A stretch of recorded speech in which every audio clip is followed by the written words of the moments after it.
നമ്മുടെ വീടുകളിലൊക്കെ ഒരു മരണം നടന്നാൽ എന്തായിരിക്കും അവസ്ഥ? ബന്ധുക്കളും കൂട്ടുകാരും ഒക്കെ ചേർന്ന് കൂടിയിരുന്ന് കരഞ്ഞ് നമ്മളെ യാത്രയയക്കും അല്ലേ?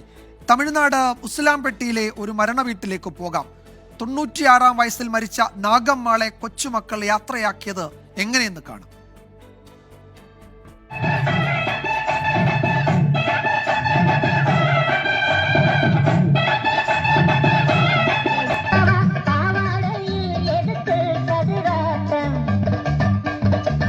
കുടുംബസംഗമമോ ക്രിസ്മസ് പുതുവത്സര ആഘോഷമോ ഒന്നുമല്ല, മരണ വീടാണ്. മരിച്ചത് ഉസിലാംപെട്ടി സ്വദേശി നാഗമ്മാൾ.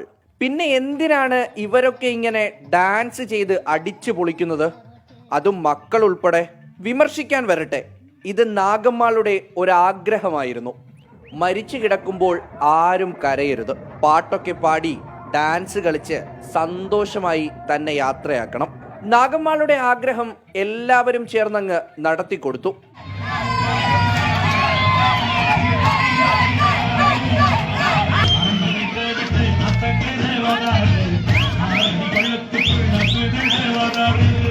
നാഗമ്മാളുടെ ഭർത്താവ് 15 വർഷം മുൻപ് മരിച്ചു. 6 മക്കളാണ് ആകെയുള്ളത്. കൊച്ചുമക്കളും അവരുടെ മക്കളും കഴിഞ്ഞ് അടുത്ത തലമുറക്കാർക്ക് വരെ കല്യാണപ്രായമായി. അങ്ങനെ 75ഓളം പേരാണ് ഇന്നലെ പാട്ടുപാടി ഡാൻസ് ചെയ്ത് നാഗമ്മാളെ യാത്രയാക്കിയത്. നാഗമ്മാളിന് സന്തോഷമായി കാണും. ഒപ്പം വാക്കുപാലിച്ചതിന്റെ ആശ്വാസം ഇവർക്കുമുണ്ട്. മുഹമ്മദ് റഹീസ്, 24, ചെന്നൈ.